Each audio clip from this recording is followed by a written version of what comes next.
Hello my dear students, welcome back to my YouTube channel SB sir classes 95 पर। तो कैसे हो आप सब और कैसे चल रही है आपकी स्टडी। आई होप आप सभी लोग एकदम स्वस्थ और मस्त होंगे और आपकी स्टडी एकदम शानदार चल रही होगी। तो बच्चों, आज हम पढ़ने वाले हैं क्लास 12 केमिस्ट्री के बारे में। केमिस्ट्री के सबसे महत्वपूर्ण जो भी हमारे कुछ इंपॉर्टेंट टॉपिक्स हैं, वो टॉपिक्स आज के इस लेक्चर में हम लोग डिस्कस करने वाले हैं। और ऐसे टॉपिक हैं, अगर आप बोर्ड एग्जाम 2024 देने वाले हैं ना, तो आपके लिए सबसे ज्यादा इंपॉर्टेंट है। और आपके बोर्ड एग्जाम 2024 में इन टॉपिक्स के आने के चांसेस जो हैं वो बच्चों सबसे ज्यादा हैं। 100% चांसेस हैं कि एक क्वेश्चन आपके बोर्ड एग्जाम में आ सकते हैं। तो इसीलिए आपको इनको क्वेश्चंस को, सभी क्वेश्चंस को ध्यान से देखना है, मिस अंडरस्टैंडिंग नहीं करना है, ताकि आपको हर एक क्वेश्चंस को बिल्कुल अच्छे से क्लियर हो जाए।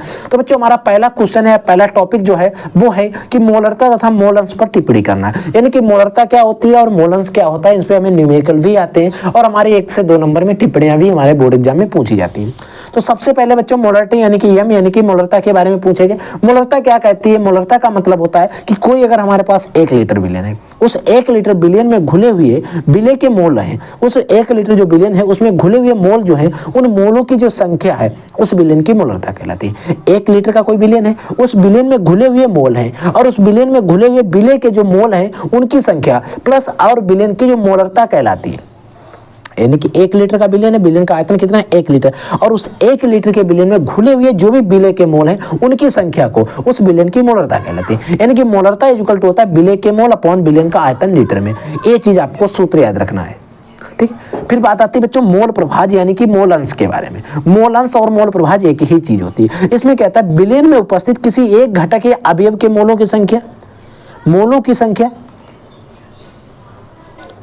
विलेन में उपस्थित किसी एक घटक या अवयव के मोलों की संख्या तथा विले एवं विलायक के कुल मोलों की संख्या। यानी कि अगर हम कह सकते हैं विले और विलायक को अगर मिला के कहें तो विलेन के कुल मोलों की संख्या, उस के अनुपात को उस अवयव के जो हमारा अवयव होगा उसका मोल प्रभाज या फिर मोल अंश कहेंगे। अब वो हमारा कुछ भी जो हमारे 2 कंपाउंड दिए रहेंगे, विले के मोल प्रभाज पूछ सकता है, विलायक के मोल प्रभाज पूछ सकता है। तो इनमें जो विले जो होता है उसमें उपस्थित एक घटक के मोलों की संख्या प्लस विले और विलायक के मोलों की संख्या के अनुपात को विलेन का मोल प्रभाज कहते हैं। इसे एक्स से प्रदर्शित करते हैं। अगर मान लीजिए हम एक्स जो पहला है उसका निकाल रहे हैं तो पहले का जिसका हम निकाल रहे हैं उसको ऊपर रखेंगे, प्लस विलेन में कुल कितने मोल प्रभाज हैं उनको रखेंगे, मोल कितने उनको रखेंगे, ठीक है। अगला क्वेश्चन, अगला टॉपिक देखिए बच्चों, परासरण दाब क्या होता है। एक छोटा टॉपिक है, बोर्ड एग्जाम में कई बार पूछा गया। तो बच्चों, परासरण दाब से आपको याद रखना, परासरण का दाब यानी कि परासरण की क्रिया को अगर हमें रोकना है तो हमें एक दाब लगाना पड़ेगा, और जो दाब लगाना पड़ेगा उस दाब को ही हम परासरण दाब कहेंगे, ठीक है।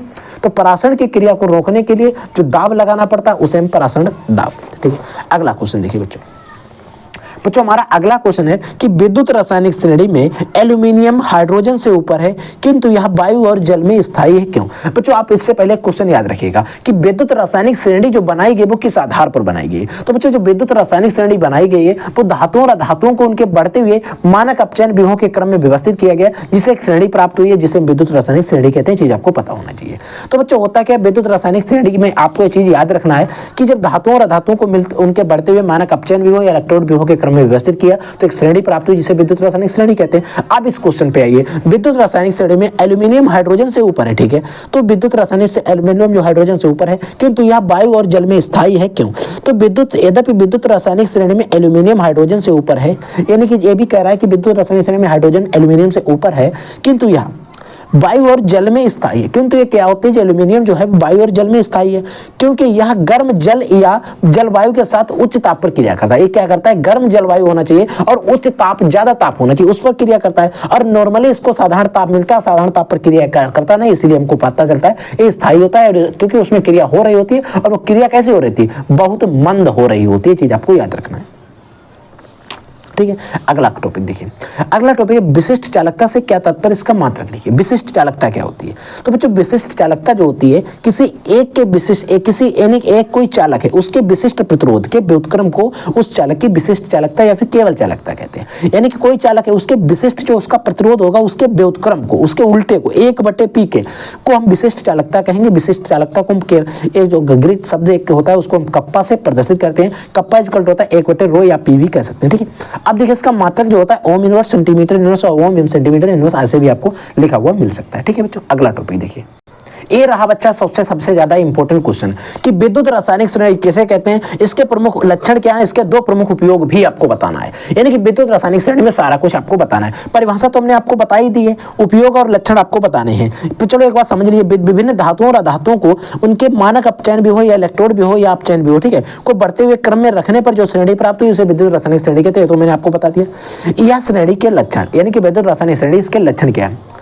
तो रासायनिक श्रेणी में श्रेणी जो है उसमें ऊपर से नीचे की ओर जाने पर, ऊपर से श्रेणी जो है उसमें ऊपर से नीचे की ओर जाने पर क्या होता है, अपचयन क्षमता घटती है, जबकि नीचे से ऊपर जाने पर अपचयन क्षमता बढ़ती है। ठीक है, अगला क्वेश्चन, हाइड्रोजन से ऊपर के सभी तत्व अम्लों से क्रिया करके हाइड्रोजन गैस मुक्त करते हैं। यानी कि हाइड्रोजन जो तत्व है उससे ऊपर का हाइड्रोजन गैस जो है उसके ऊपर के जो भी तत्व हैं वो क्या करते हैं, अम्लों से क्रिया करेंगे और हाइड्रोजन गैस को मुक्त करेंगे, जबकि नीचे वाले तत्व अम्लों से क्रिया करके हाइड्रोजन गैस मुक्त नहीं करते। ठीक है, अगला, हाइड्रोजन से ऊपर के सभी तत्व जल या भाप के साथ क्रिया करके H2 गैस देते हैं। श्रेणी का ऊपर वाला तत्व नीचे वाले तत्व को उसके विलयन से विस्थापित कर सकता है। यानी कि कोई भी अगर कोई विलयन है तो श्रेणी में जो ऊपर वाला तत्व है वो अगर नीचे वाला तत्व है उसके विलयन से उसको विस्थापित कर सकता है। चीज आपको याद रखना है। इसका उपयोग क्या होता है, इसका उपयोग किसी भी सेल का अपचयन भी हो, इसी एक जो सेल होती है सेल के मानक वैद्युत वाहक बल जो होता है उसका निर्धारण करना होता है। और अगर धातुओं और धातुओं की क्रियाशीलता की बात करें तो उसका भी निर्धारण विद्युत रासायनिक श्रेणी के आधार पर कर सकते हैं। तो ये थे उपयोग और लक्षण और इसकी परिभाषा के बारे में। अगला क्वेश्चन देखिए, अगला बच्चों क्वेश्चन है कि शून्य कोटि अभिक्रिया से आप क्या समझते हैं, उदाहरण द्वारा समझाइए। शून्य कोटि की अभिक्रिया क्या होती है इसके बारे में आपको बताइए और इसको उदाहरण के द्वारा आपको समझाना है शून्य कोटि की अभिक्रिया को। तो देखिए, वह अभिक्रिया जिसकी प्रगति में, वैसी अभिक्रिया जिसकी प्रगति में अभिकारक के किसी भी अणु का साधारण परिवर्तन नहीं होता है। यानी कि वह अभिक्रिया जिसकी प्रगति में अभिकारक के किसी भी अणु का साधारण परिवर्तित नहीं होता है, अर्थात जिसका वेग जो होता है, जिसका वेग जो होता है वो अभिकारक की जो अभिकारक होता है उसके साधारण पर निर्भर नहीं करता है, शून्य कोटि की अभिक्रिया कहलाती है। मान लीजिए H2 + Cl2 प्रकाश की उपस्थिति या फिर HNO मिल सकता है। इसकी जब आप क्रिया कराओगे तो हमारा 2HCl बनेगा। ये अभिक्रिया में शून्य कोटि की अभिक्रिया का उदाहरण है। ठीक है, ये चीज याद रखिए। अगला क्वेश्चन देखिए बच्चों, अगला क्वेश्चन है बच्चों मॉलिस परीक्षण क्या होता है। तो बच्चों याद रखना, मॉलिस परीक्षण से हम कार्बोहाइड्रेट का परीक्षण करते हैं। यह कार्बोहाइड्रेट का परीक्षण है। एक परख नली में ग्लूकोज का जलीय विलयन लेकर, एक परख नली लेंगे उसमें हम ग्लूकोज का जलीय विलयन लेंगे, उसमें 2 ml अल्फा नेफ्थोलोन अल्कोहलिक विलयन मिलाकर उसमें कुछ बूंद H2SO4 की डालने पर 2 द्रवों के बीच बैंगनी रंग की बलय बनती है। और तो हमारा ये जो परीक्षण है ये हमारा मॉलिस परीक्षण है वो कहलाएगा। यानी कि आपको याद रखना, मॉलिस परीक्षण में क्या बनता है, बैंगनी रंग की बलय बनती है। ठीक है, समझ में आया। अगला क्वेश्चन देखिए बच्चों, अगला हमारा टॉपिक है कि मानव शरीर में वसा का क्या महत्व है। यानी कि जो ह्यूमन बॉडी है इसमें वसा का क्या महत्व है इसके बारे में बताना है। तो वसा शरीर को ऊर्जा प्रदान करती है और यह कोमल भागों की रक्षा भी करती है। यह शरीर को बाहरी गर्द, सर्दी और गर्मी से भी बचाती है। यानी कि वसा का हमारे शरीर में ऊर्जा प्राप्त करना, ऊर्जा प्रदान करना, कोमल भागों की रक्षा करना और शरीर को सर्दी गर्मी आदि से बचाना भी इसका एक महत्वपूर्ण उपयोग है। ठीक है, अगला टॉपिक देखिए बच्चों, अगला हमारा जो टॉपिक है फाइनअप परीक्षण। फाइनअप परीक्षण क्या होता है, कार्ब जो हमारा फ्रक्टोज होता है उसका जलीय विलयन लेंगे और फ्रक्टोज का जो परीक्षण होगा उसे हम फाइनअप परीक्षण कहते हैं। ये चीज भी आपको याद रखना है। इसमें करते हैं क्या, फ्रक्टोज के जलीय विलयन में अमोनियम मोलिब्डेनम की कुछ बूंदे एसिटिक अम्ल की उपस्थिति में मिलाते हैं। एसिटिक अम्ल की उपस्थिति रखना, ये चीज आपको पता होना चाहिए। मिलाकर गर्म करते हैं तो हमारा नीला रंग उत्पन्न होता है और ये परीक्षण जो होता है नीला रंग उत्पन्न हो जाता है। यही परीक्षण जो होता है फाइनअप परीक्षण हमारा कहलाता है। परीक्षण के बारे में आपको याद रखना है बच्चों। अब बात आती है लिपिड्स क्या होते हैं, इनके प्रमुख कार्य क्या होते हैं। तो तेल और वसा, ऐसे तेल और वसा जो जंतुओं एवं वनस्पतियों से प्राप्त होते हैं। किससे, जंतुओं से भी प्राप्त हो, वनस्पतियों से भी प्राप्त हैं, उन्हें हम लिपिड वर्ग में अंतर्गत रखा जाता है। लिपिड जो होते हैं जल में अविलेय कार्बनिक पदार्थ हैं। यानी कि जल में तो अविलेय होते हैं जो निम्न ध्रुवण के कार्बनिक विलायक जैसे ईथर क्लोरोफॉर्म में विलय होते हैं। ठीक है, जो हमारे लिपिड होते हैं क्लोरोफॉर्म और ईथर आदि में विलय होंगे। इसके प्रमुख कार्य क्या होते हैं, यह शरीर के ताप का नियंत्रण भी करता है। ये हार्मोन्स विकास, वृद्धि, पोषण, जनन क्षमता का भी नियंत्रण करता है। ये चीज आपको याद रखना है। तो बच्चे ये थे हमारे कुछ इंपॉर्टेंट टॉपिक्स जो मैंने आपको बता दिए। और भी इंपॉर्टेंट टॉपिक्स मैं आपके लिए लेकर आने वाला हूँ इसी सर क्लासेस के 95 के ऑफिशियल चैनल पर। आप लोग हमारे साथ जुड़ जाइए, मैं आपकी एकदम तैयारी बेहतरीन ढंग से कराने वाले हूँ। ठीक है बच्चों, तो पढ़ते रहिए, आगे बढ़ते रहिए। जय हिंद, वंदे मातरम।